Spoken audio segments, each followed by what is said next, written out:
Hello friends, I just came out of the library in Seattle, that is Columbia Library in Seattle.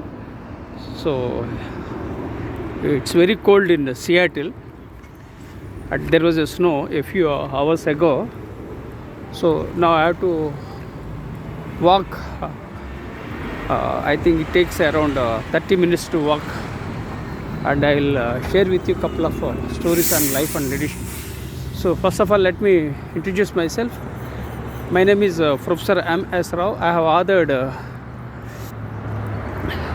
54 books, including the award-winning book titled See the Light in You, for which the Noble Laureate, His Holiness Dalai Lama, has written a foreword. I have 44 years of diversified experience, including Indian Air Force, business, teaching and training. I'm a late bloomer, dyslexic, ADHD, OCD, and add to that, I had a brain stroke in the year 2021. I don't have two-wheeler, I don't have four-wheeler, I don't get any pension, I don't have any regular income. I'm 61 years old with mental challenges, physical challenges, and financial challenges. And I was born into a toxic family and grew up in a toxic environment. So now I have to walk at the it's a upper hill task because I have to climb up. Seattle don't have flat roads. Mostly it is mountain area, and so now I have come back. So again I waited here. So here I have to follow the rules and regulations. Blindly we can't walk on the streets also. Especially at the junctions we have to be very careful. And now again I'll share with you certain ideas and insights in this video. And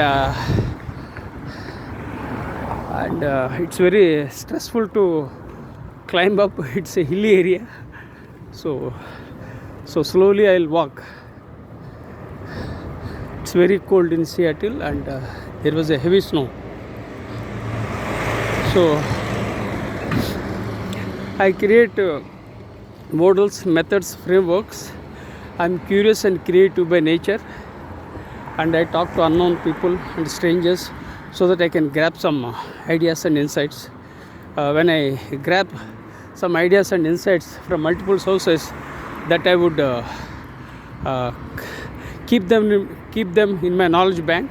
Then again I will share with my connections, because already I have 44 years of diversified experience, and I am 61 years old, so I observe a lot. I'm very open and curious, observe people and learn the things. Then again I share the things with the world. That's what I do it. Sharing is caring, and I believe in the philosophy of I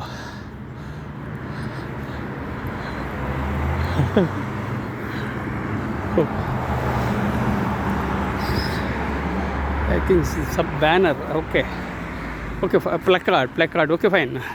So a woman was going with a placard talking about Trump and Elon Musk. So every leader has supporters and opponents. Every leader has followers and critics. It's part of life. It's part of democracy. So I think a woman was walking with a placard. I think it is anti Trump and anti Elon Musk. So people have the liberty to propose or oppose. It's part of the life. It's a democratic setup, and we have to respect the opposition, and this is part of the game. Okay, now I'll talk briefly about my life in a nutshell in this video. So there is you can see the train on the road, so I have to get clearance. After I get the clearance on the road, then I can walk forward. So I am waiting I'll wait there. So first I'll start sharing my story. I was born on October 31st, 1963 in a tiny village in India, and I was born into a toxic family and grew up in a toxic environment. And my childhood was very chaotic because I could not enjoy my childhood. Sometimes I supported my father in tea stall, sometimes I prepared tea, and sometimes I cleaned the dishes, and sometimes I collected the cash. So like that, lots of petty things I did in the Indian Air Force. I mean, not in the Indian Air Force, before joining the Indian Air Force. So I could not enjoy my childhood, and my father was a litigant and alcoholic, and my mother is a naysayer, and I was cursed with toxic siblings. So this is my life now. I can't do anything about the place of birth and the time of the birth, but I decided to grow as a healthy citizen and leader after I joined the Indian Air Force. So the place of birth and the time of the birth was not in your hands, but what is there in your hands is to create your own destiny and impact humankind. So this is about life. So I'll wait for a moment, then I will start sharing my story.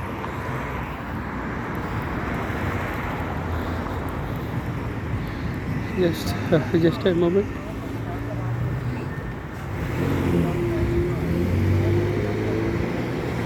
So this is the junction. So I'm not clear how to go about. This is the junction, excellent junction, and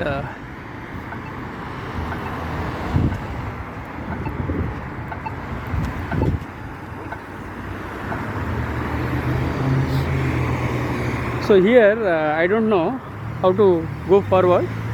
I think I'm waiting for the signal here. So I'm waiting someone. So I'll go along with them. I think this is the best way we do in India. We follow the crowd. But it's not good to follow the crowd every time. This is the train again. This is Columbia railway station. So this is the main junction. So I have to be very careful. So once I get the clearance, then I can walk forward. So let me see how it happens, how things will shape up. I think she's going, so I will also go along with her. This is the best way.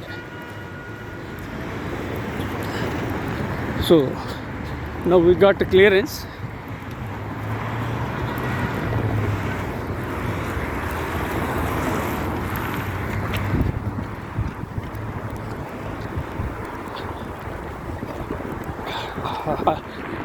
My goodness, so we have crossed the junction. Now I'm very safe.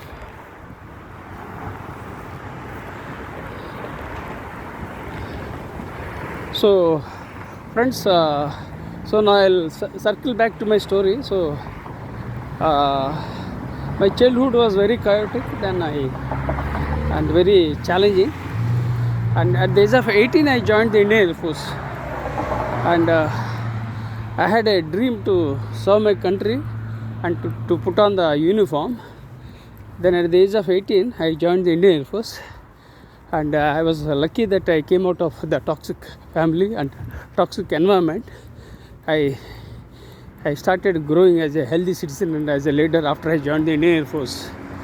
So thanks to Indian Air Force. Then again, people might think that I served as an officer, but I served in the lowest rank of a corporal for 12 years, right?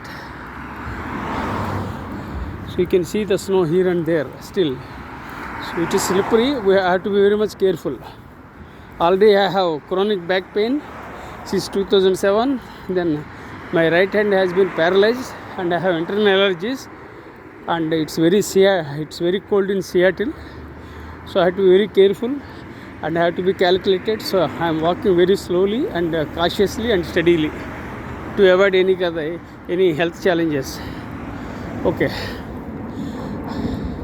So after I joined the Indian Air Force on 4th February 1982 in Begumpet, Air Force Station, Secunderabad in India. And 5th February 1982, I went to Tambaram Air Force Station, Chennai, and I took training. And the military life was very tough, but I liked it. Why? Because I loved it. Why? Because I had a dream and I had passion to put on the uniform. So although it was very challenging and tough, I started loving it, and I got adjusted, and I got free food, accommodation, clothing, everything I got from the Indian Air Force. So, but for 6 months I had a very tough time to get along, because my habits were not good, because food habits were different, habits were not proper, and I was in the teenage at that time. So I'm great that I started adjusting, and I started liking Indian Air Force. So when I joined Indian Air Force, my salary was around 400 rupees. So every month I sent money to support my parents. The salary was around 400 rupees at that time. And then in the year 1982 February I got. So I started sending my money to support my parents, and also I sent my money for purchasing gold and construct the home. Unfortunately, my siblings have backstabbed and betrayed, and I landed lots of problems because of my toxic siblings. So as I told you, so the place of birth, the time of the birth was not our decision, it was a destiny. But I decided to grow as a healthy citizen and as a leader, and I started growing as a healthy citizen. So that is the advantage of joining the Indian Air Force. And when I joined Indian Air Force, I was a college dropout because I discontinued my degree, but I paid a condonation fee, and I was qualified to appear for examinations. So what I did was, usually degree takes 3 years, but for me it took more than 4 years to get my degree. That was BSc, and for that also I sacrificed my time, and in the defense. Then I started taking tests, and somehow I got my degree in BSc. So life is very challenging. So after I joined the Indian Air Force, I acquired 6 qualifications from the Indian Air Force. They are DME from the Aeronautical Engineering, BSc from the Andhra University, I got MA from Ajmer University, I got PGDC LL from the Jodhpur University, which I attended in the night college, and I got my MBA IGNO, that was a distance education. Then I got my DMA from the Indian Air Force, from the Ministry of Defense. So total 6 qualifications I earned after I joined the Indian Air Force. So it's very clear that I was very much passionate about education and learning. I started with the Telugu language. I was not blessed with the convent education. I studied and tiny schools, so that was very challenging, but I started adapting and growing. So maybe some hidden power or spark that led me to grow. So because of that, I acquired 6 qualifications, and all the 6 qualifications were from different areas. Why? Because I didn't have any guide, I didn't have any mentor, I didn't have any coach. So whatever was coming to my mind, I was exploring, and acquired 6 qualifications. Precisely, I created the door and knocked the door, then availed the opportunities, and explored and achieved. That's how I led after I joined the Indian Air Force. So it was very challenging because I had to work in Indian Air Force Then again I had to acquire qualifications. It was very challenging, and I was not posted in one particular place. I was posted in different places, and I worked at different time zones and different places. So even then I started learning. So my commitment to learning is very consistent. So then I acquired 6 qualifications. Then again, people might think that I acquired my qualifications from reputed universities like Cambridge or Harvard, but I was a college dropout. Then I started everything through private education, and so this is the fact. I put my education and learning. So I served in the Indian Air Force for 12 years, the lowest rank of a corporal, and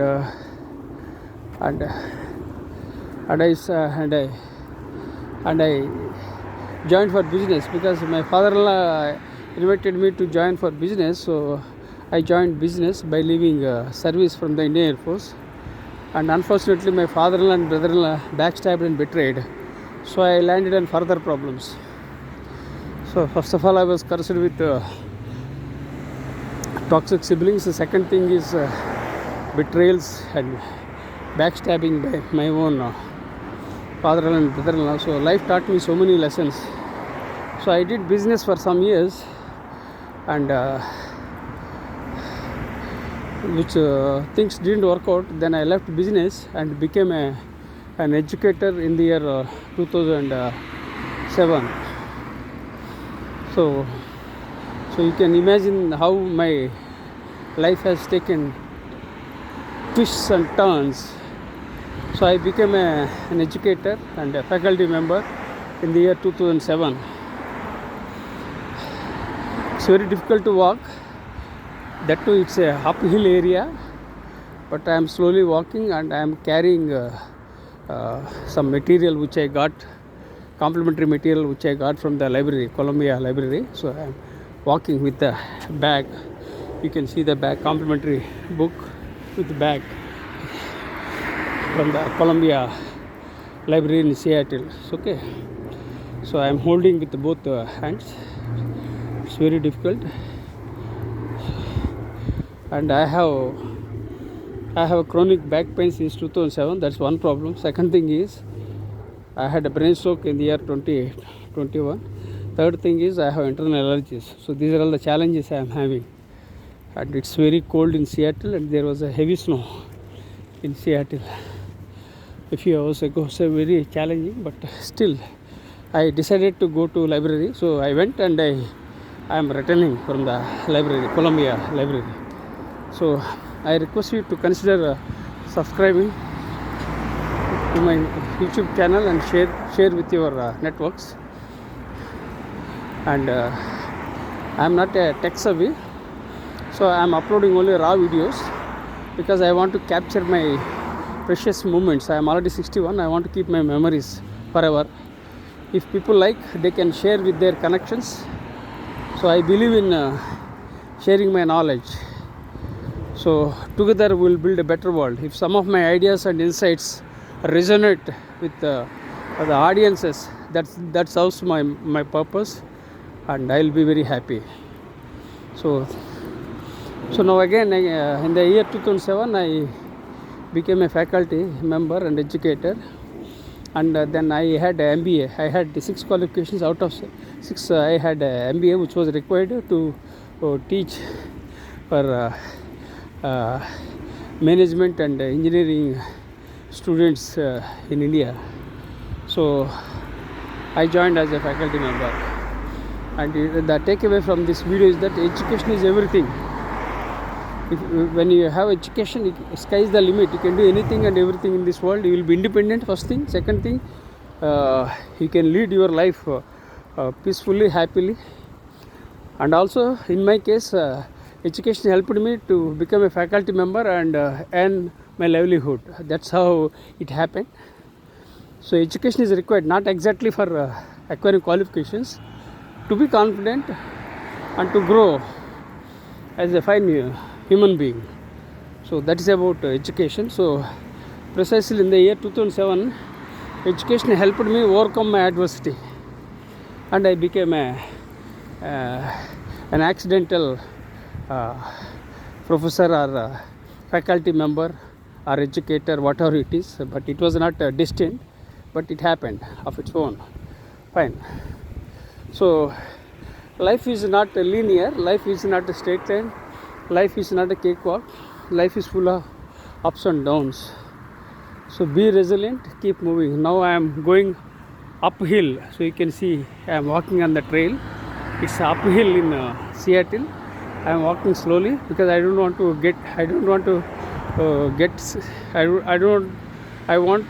get skidded, because there was a snow few hours ago. So like that. So in the year 2007, I became an educator, and in the month of December, I joined for my Ph.D. An idea flashed on my mind to go for a Ph.D. So usually I have the habit of writing the things.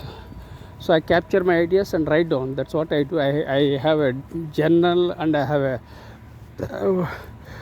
a journal, and I had a diary. So lots of things I did it. So I started thinking about my PhD. So I joined for PhD in the month of December 2007, and I had MBA. Then second thing, I mobilized 10,000 rupees, because I was getting a salary of around 8,000 at that time, but somehow I managed 10,000, and also I showed the printouts of the articles that have been published by me. So in the year 1991 to 1993, I was contributing articles to various magazines, and I was also contributing for competitive magazines. So I showed the printouts of the magazines, and I paid the fee of 10,000. Then with MBA qualification, then I joined for my PhD in the month of December 2007. It was a turning point in my life, and in the year January 2008, things were changed, rules were changed, everything was changed. I was lucky that I joined for my PhD in the month of December 2007. Just I'm crossing the road. Yeah, good. Just let me cross the road, then I will talk. I'll walk and talk. Yeah. So this is now I am safe. This is Seattle supermarket. So I'll walk and talk, and I'll share my story. So in the then 2008 January, rules were changed. If I delayed by a few days, then I wouldn't have joined for PhD, and I wouldn't have been in a position to mobilize high fee. So friends, the takeaway from this video is that when you get things, when you get the opportunities, you have to grab them without any delay. So that's what the smartest decision ever I have made in my life was to join for PhD, and I joined for my PhD in the month of December 2007, and the year 2011 I got my PhD in soft skills. So then again, then what happened? I made my debut as a non-fiction author in the year 2010, and I published 54 books, and I published more than 300 research papers, and I published more than 1,000 articles. I am a regular contributor for Entrepreneur magazine, and I serve on the editorial boards of various international journals like DLO of Emerald and JVPL of USA. So 2010 I made my debut, and 2025, that means for the last 15 years I did lot of hard work and achieved a lot, published 54 books, and so you can imagine the kind of efforts I have put. So I believe that I take rest only at my graveyard, in the sense I work hard, very hard. I work very, very hard. I wake up every day morning at 4 o'clock, night 10 o'clock I sleep. So this is my daily routine. So this is how I led my life. And after I started writing books, then I published the books in the areas of education, teaching, training, self-help, mindfulness, diversity. So like that I entered into different areas. I didn't stick to any genre. Why? Because I didn't have a guide, I didn't have any coach, I didn't have any mentor. Nobody funded for my education, and nobody sponsored for my education, and everything I was doing of my own. I didn't have any father to support, I didn't have any godfather. So everything I was doing of my own, and that was the challenge. If I had a guide, if I had a coach, if I had a mentor, probably I would have gone in one particular area, and I would have excelled. But lack of mentor and guide is a challenge, but it's okay. All that happens for good, and everything happens for a reason. So now what I am trying to do is that I want to publish a memoir again, which is a different genre.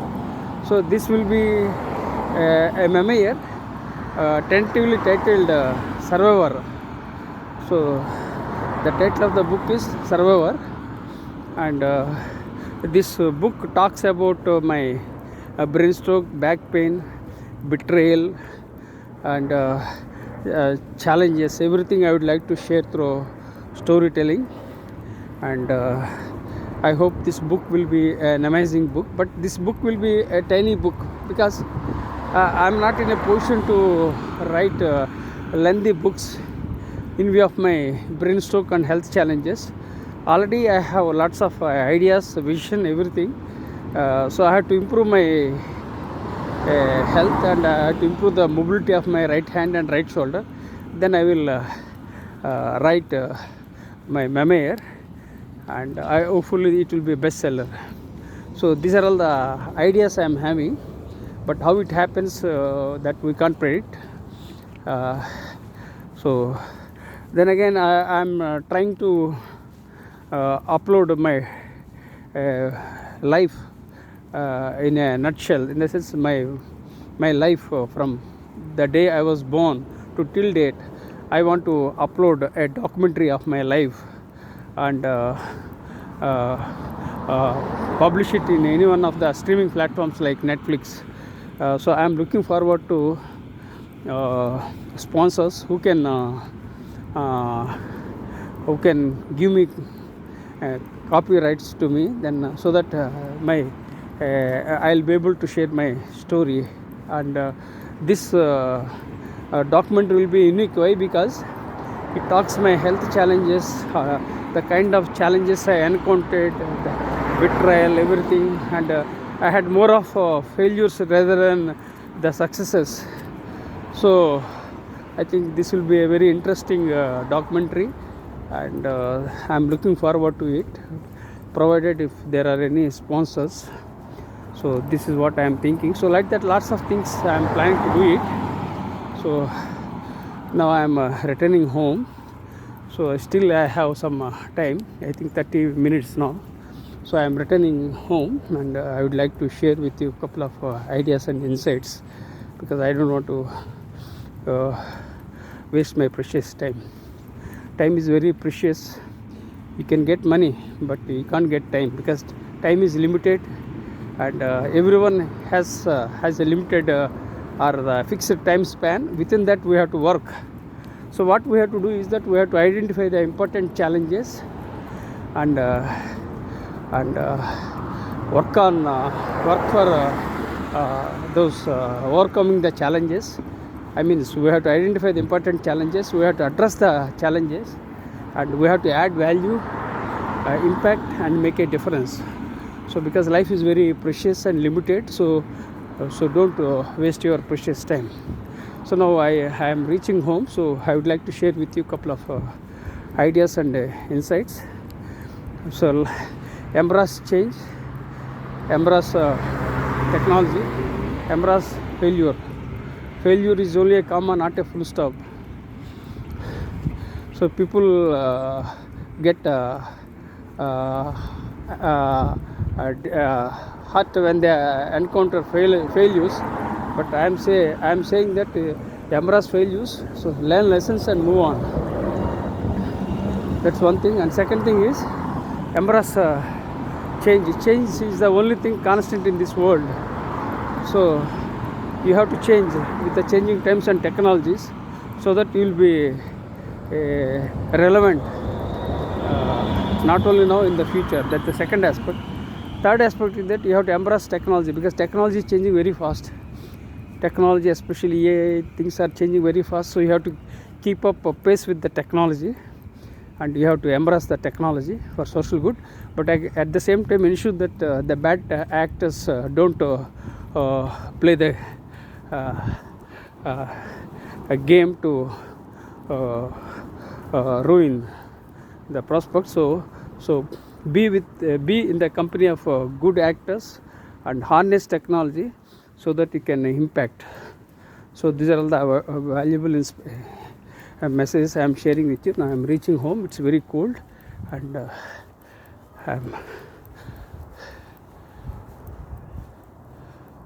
so friends, so I reached home.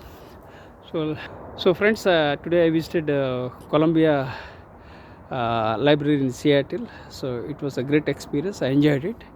I request you to consider subscribing and sharing with your networks. To read is to lead with gratitude.